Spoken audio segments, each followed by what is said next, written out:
That's right. It's another late night and time for another reach into the Just Giggle It grab bag. And tonight we're pulling out. Oh,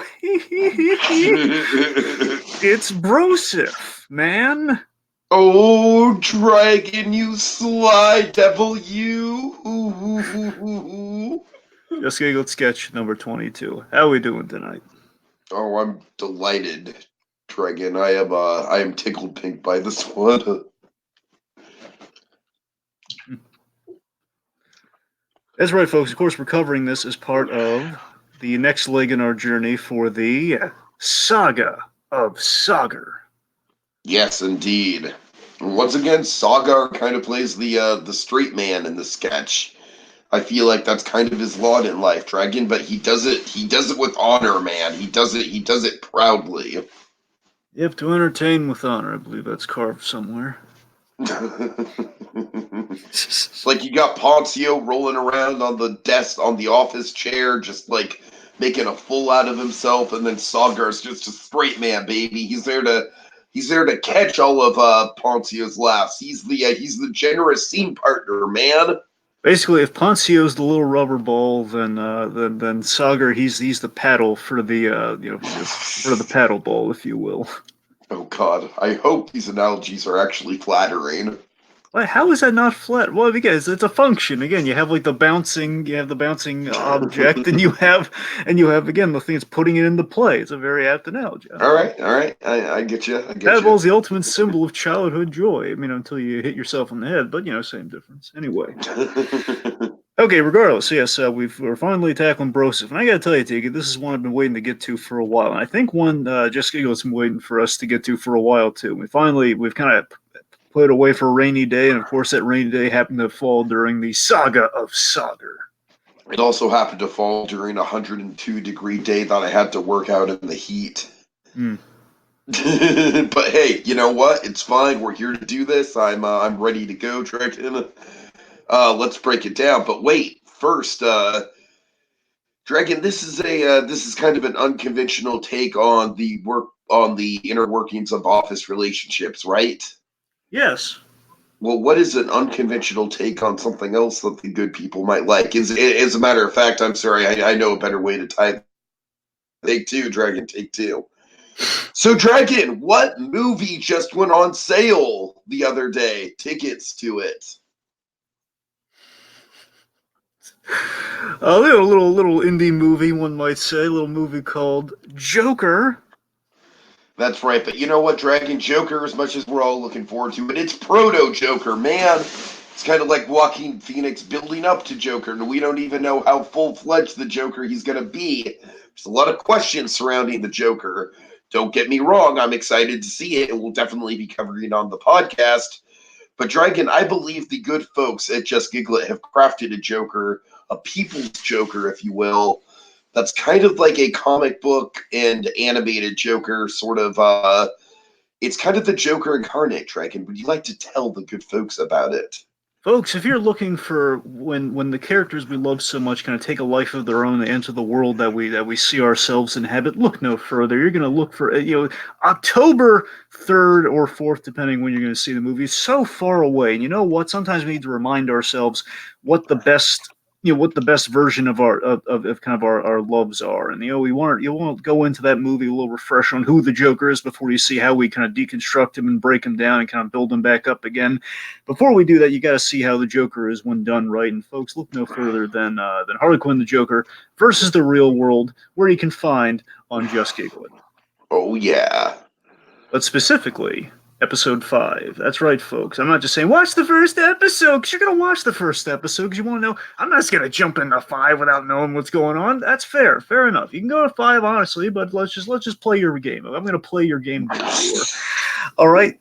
Watch episode 1. I know you're gonna look at it. Say, oh, look at this thumbnail. Okay, it's Harley and Joker looking for an apartment. Do. Okay, funny. Ha ha ha. Okay, it's just people in costumes. But you're gonna sit there. Like a minute or so is gonna go by. You're gonna become enamored. The minute the Joker says bar stools, you're gonna be okay. This is getting my attention.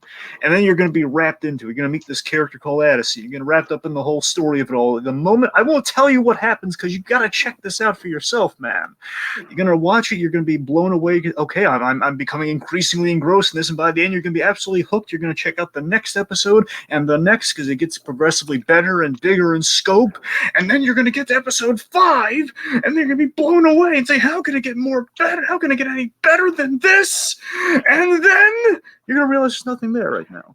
And don't you worry, though. Don't you worry, because episode 6, it's done. It's in the can. It's close. ready. We're so close, Dragon. We're so close. We're practically on the other side of the wall from it. It's that close, man. Deep in the Joshua Thomas Prince vault.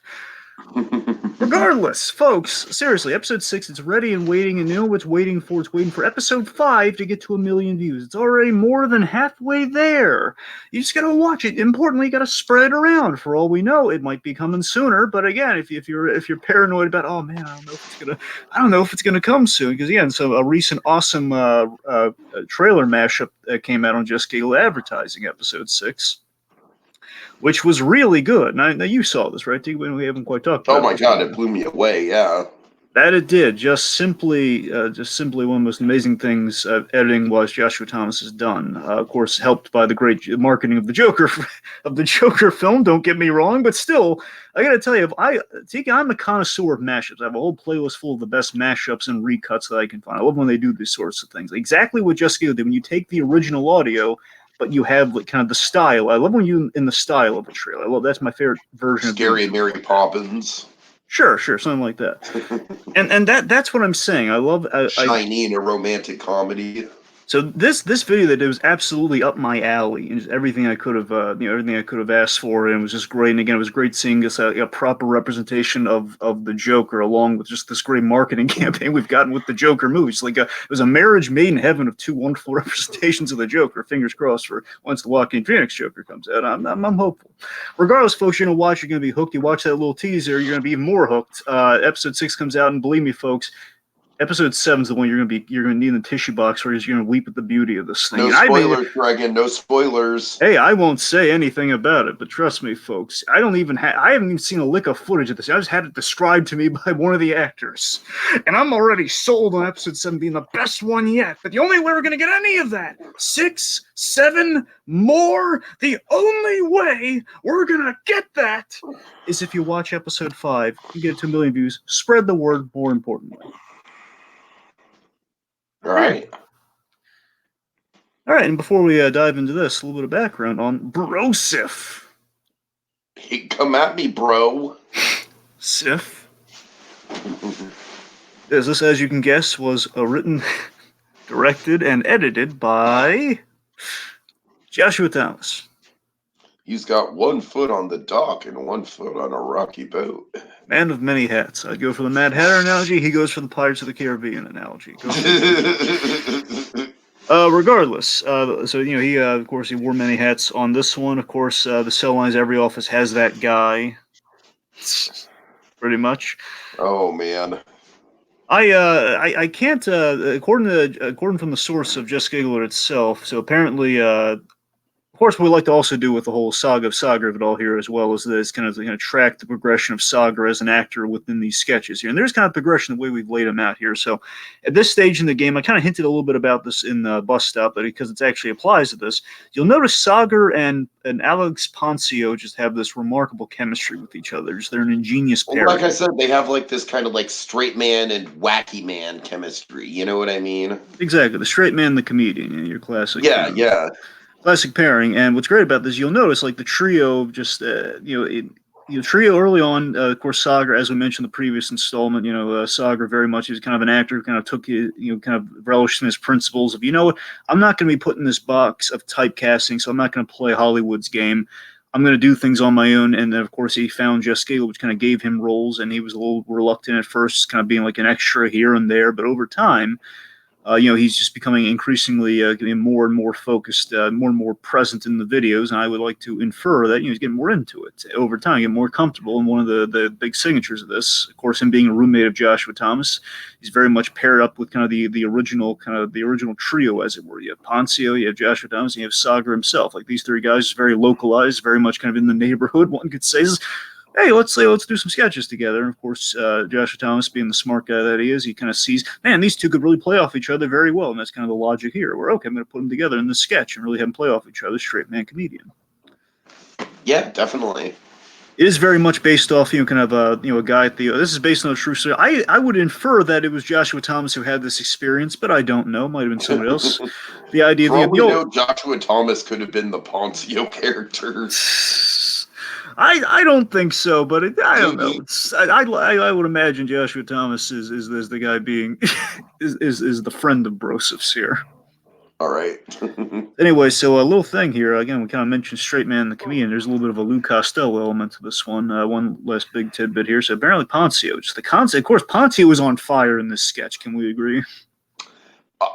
Yes, I can agree, Dragon, but I think his musical accompaniment Mm-hmm. is like on fire as well.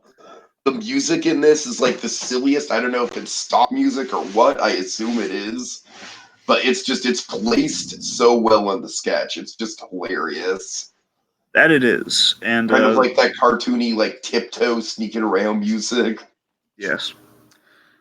Oh, you're absolutely right. I mean, again, that chair stuff. We'll get to it. We're burying the lead. I know, but just trust me. Again, the thing here. So Ponciooo, I don't know all the details. I don't need to know all the details. All I know is that Ponciooo, he was having a really off day that day. Apparently, something really bad happened to him that day when they were shooting this. And again, like the man, like a champ. Like again, I'll cite one of the great examples, the all-time examples. I don't want to get too morbid here, so I'm going to try to kind of lighten the blow here. Lou Costello, famously, he and Bud Abbott would constantly perform "Who's on First" back in the days of radio on the regular, because people loved hearing it, right? Mm-hmm. One day they were performing, and of course, tragedy struck the Costello house, and Luke Costello was beside himself. And basically, in finding this out, he went back. He performed they performed the sketch on the radio, and afterwards, Bud Abbott told the folks, like, folks, you won't believe, like, he really basically embodied the show must go on. I feel in a similar sense we see Lou Costello has performed. We have yet again someone who's again like in the face of things aren't going their way, but my God, he did. Had I not learned that, I never would have guessed because Ponciooo is so to a T. Again, it's Ponciooo in his prime. To quote SpongeBob. It is. It's just Ponciooo and all cylinders doing what you love from the guy. So it's just this sketch really comes together with our performance. All right. Okay. Okay, so let's start things off. All right, so we have a bro being typed into the old search bar. Mm-hmm. So we basically see a broy guy as kind of our correlation there. So we see Sagaar as the Logan character, chatting up Marcy, played by the wonderful Nicole Stone. Yes. Of course, if a healthy Halloween. He's talking about the movie Scary Movie. Oh yeah, Scary Movie is such a good movie. You know, the phone rings, ring ring. Hello, what's up? Which I believe was a gag in Scary Movie. Oh, it was absolutely, yeah. So basically, we're seeing some shades of a Jim and Pam dynamic. If you want to cite The Office, basically the initial impression is like a little bit of. I don't know if they watched The Office in terms of. Again, it's kind of there are many Office experiences. As again, this is based off a real thing with like a Brosephy guy in The Office, like he's just thinking like he has the read on the whole Office how it goes. But of course, you might be taking some influences from other stuff. Maybe a little bit Office there, maybe a little bit of its own thing. I don't know, but I'm saying have shades like okay, have the cutesy like secretary and the employee of the Office kind of hitting it off and kind of like they're all conversational, kind of like Krasinski, Jenna Fisher type stuff. I don't know. And you have kind of our Andy Bernard, just kind of like the one who thinks he's really buddy with Jim, where he's just like all kind of cool and catchphrases and stuff, and just basically making sounds. And of course, in making sounds, we have the grand entrance after like, oh, I'll talk to you later. So basically, Marcy, she walks away. It's a little pleasant conversation, maybe a little bit flirty. Walks away, and then of course, like a golden. Ponciooo just gives this great head turn for one. Like a man riding a valiant steed into a scene, Ponciooo on a rolling chair makes a grand entrance. Oh, God, this chair comedy just kills me. It just does. Like I said, I think the music is what makes it. It's like what Noodle Burger Boy should sound like, It's like the Noodle Burger Boy sound from Big Hero 6 is made even better. Oh, man. Anyway, deep cut reference, forgive me. Anyway, so Ponciooo in a chair appears. He's giddy as a schoolgirl in regards to Office romance sublimin. Logan, you are the man, bro. Marcy's into you. I saw you flirting and And laughing laughing and and having a having a good good time. time. So Ponzio, as you can tell by our giddiness over this giddiness, is like Ponzio's delivery is perfect. Really. So basically this means Like the one. body language kills it as well. I just love that Ponzio's limiting his mobility here in terms of like not his mobility in the chair, but his mobility like he only has like the space of the armchairs to really like that's his range of mobility, but he's doing everything he possibly can with it. Right. Really, he's filming like as if he were like standing and like doing a whole scene's worth of blocking. He's doing it via the chair, and it's great. Oh man. This means one thing. Means one thing. She wants to ride your one thing, and he's dancing in the chair, and of course dancing with like again dancing just by the top half of his body. It's great. So Saga here, so again, this is the Saga of Sagaar after all. Let's talk about Ponzio for the whole minute. The whole 5 minutes. But seriously, the Saga he plays the average Joe again. This is basically the niche that Saga really plays so well. He's playing the average Joe, the likable guy, the very much the enduring straight man, as it were. Yeah, it's just like, nah, man, me and Marcy, we're just friends. It's all cool. Yeah. So let's see. So then, of course, we have so come on, trust the old Broseph. And the idea is a guy named Joseph who tries to make himself the Uber bro, Oh god. like the Uber mensch of bros. One could say he's just trying to make himself the Uber bro. Therefore, he's Broseph now. Forget this Joseph business. I'm Broseph. I'm ushering in the new change. Darn it. So he says, "The Marcy wants the Logan." Oh god. He's just making like the bopping sounds like. Anyway, so all right, Joe. So basically, he's really dismissive towards. He thinks Joseph's out of his mind here, and I love that progressively. Basically, we have a rule of three kind of thread being played Oh, throughout this the is sketch here. absolutely a rule of three sketch for sure. And I love that each time, again, it's like posing to you, the audience, like, is he on to something or is he just ridiculous? Because initially it's like, well, yeah, it's a bit of a Jim and Pam dynamic. I kind of see something. I don't know. It's like, Right. yeah, it's raising the logical premise. Like, well, he might be on to something, but he's just hysterical, so it's kind of hard to take him seriously. So then we get to Jan. Of course, Jan, the main reason I'm throwing Jim and Pam around and all stuff is because we have Jan the boss here, and of course, very famously in The Office, the wonderful Melora Hardin. She played Jan, who was kind of like the angry boss lady who again softened over time in a relationship with the idiot.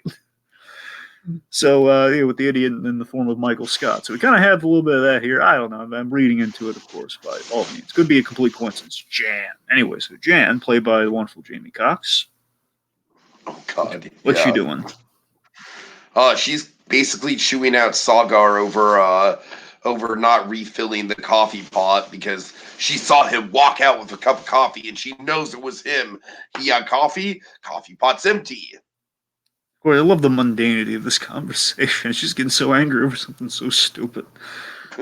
He's just like, that wasn't even, he says he wasn't even him, and just be courteous of others. Be courteous to others. I And of don't course, pay you to be rude to your coworkers. but I love this wonderful bit here where he takes a sip and they like pauses there, just like as she's in the middle of her angry tirade, he sips the coffee. He says, "I don't pay to be rude to your coworkers," which is completely ironic because she's being very rude to him right now. All right, which then leads to the similar music cue. Again, we repeat the exact setup here. Ponzio comes by. It's Ponzio in the chairs. Oh, Logan, you are a You king. and the boss lady. The boss lady and Logan. Oh god. I gotta admit, this will never happen. But if there were just all the Logans being thrown around here, if we saw Ponzio, if we did like an X-Men version of this, where like Ponzio's like Nightcrawler or something, like commenting on all the women, because Wolverine famously has all these women going flocking to him, and all the romance of the X-Men. You always play with that. I don't know. Sorry, stupid tangent. But getting back on point. So Jan wants you bad, bro. She's only mean to you because she wants to get into you. Yeah, but basically, like all this, yeah, we have like some lowbrow. I mean, not in a bad way. I'm not saying lowbrow like an insulting way of this sketch, but the idea is we're doing the super machismo of the Office space, which is Oh. true. Where it's like, she's written me a new a-hole because she wants to put it in. Wants you to put in hers, which is so vile. But still, it's like, these days HR is there for a reason. Anyway, so and of course, the reason I bring this is followed by the hysterical up top. And he just leaves him hanging, and Ponce gives himself a high five. I just love like the dancing motion of the hand. He gives like high five, just jazzing up as much as he can. And then we have like the plague. It's classic, bro. You're afraid of rejection. Yeah, she's afraid of rejection. Oh, right, and that's why she's mean to you. Basically, the Helga Pataki logic. She was all like, "Ooh, I'm angry, so angry. Fill my pot." Ooh. It's very Mr. Poopy Butthole the way he's doing. How he's delivering this from Rick and Morty. It's like, it's going on me in the moment here. It's like, I've seen it a million times. So pre-K. Ow, you pinched me. Why? Because she likes you. Because you're the coolest, Logan. Up top. I'm going to get back to work. So again, now we're at the second stage of like the second act. Again, does Joseph have a point here? Because right, it's like at first it seems like it's outlandish, but then he's like bringing in like the Helga Pataki principle. Dragon, you and I are Helga Pataki fans, so could he be up to something? It is true. I mean, he might be on to something, quite possibly. It's like, I don't know. Again, it's like, is it idiot or savant? I don't know. So that brings us to contestant number 3. This brings us to the wonderful director and actress, Mal Smith. Again, really great director. I believe did One Night Stand, if I'm recalling correctly. It's kind of fun, a little One Night Stand reunion. Right, yeah. With Mal Smith and Nicole Stone earlier. Anyway, so Mal enters as Kate. What happens? Well, she basically just is very straightforward. Just asks Logan to go to her place for drinks after work. Sounds like a pretty straightforward date. And Logan just Sagaar being the straight man he is, he's just like, yeah, sure, let's do it. We have like the shoulder touch. Like she's giving like all the signals of like, okay, she's interested. Okay, we actually have definitive proof here, we think. And this is where Sagaar really just earns this is where he earns the theme month, folks, when he does stuff like this. Where Sagaar turns to reciprocate. Like he's ready for everything he's been prepared for the other two encounters. Like the ooh, and the high fives, the whole shebang. He's ready for like, there you go. Now we're on the same page. He turns and then to that dope, and then then we reveal the guy really doesn't know anything at all. where he says, "Huh, what a tease." Yep. Just great. And that's it. And that's the sketch. Final thoughts. Yeah, final thoughts. I think this is it's really good. It's kind of a classic rule of threes JGI sketch. Like you said, Sagaar just is really in it to win it for the straight man comedy. He really he doesn't really get to shine until towards the end. But when he is in the straight man role and we really see him, it's great. It's kind of a really fun sort of build up to a great moment with him. So as we're going along, I feel like we're going to see Sagaar in the spotlight more and more. This is a great evolution of that. And Ponciooo is just always awesome. I mean, he's always on his A game, and this is no exception. I mean, what are you gonna do? Of course, and speaking of the evolution of Sagaar, I didn't bring it up because we're kind of slaying some pipe here, but again, just so we can acknowledge it in the room here, Sagaar does not have a beard, folks, and we're gonna make a point of that. Oh God! It's still again. It's basically it's Sagaar again in his youth, in the infancy of JGI. He's kind of closer to the middle of JGI with like sketch 22 in the pipe here at this point. But we're getting there. There's a reason for that lack of beard. We're gonna get there once we get to some later sketches. Let's say anyway. On to my final thoughts. So keep it simple.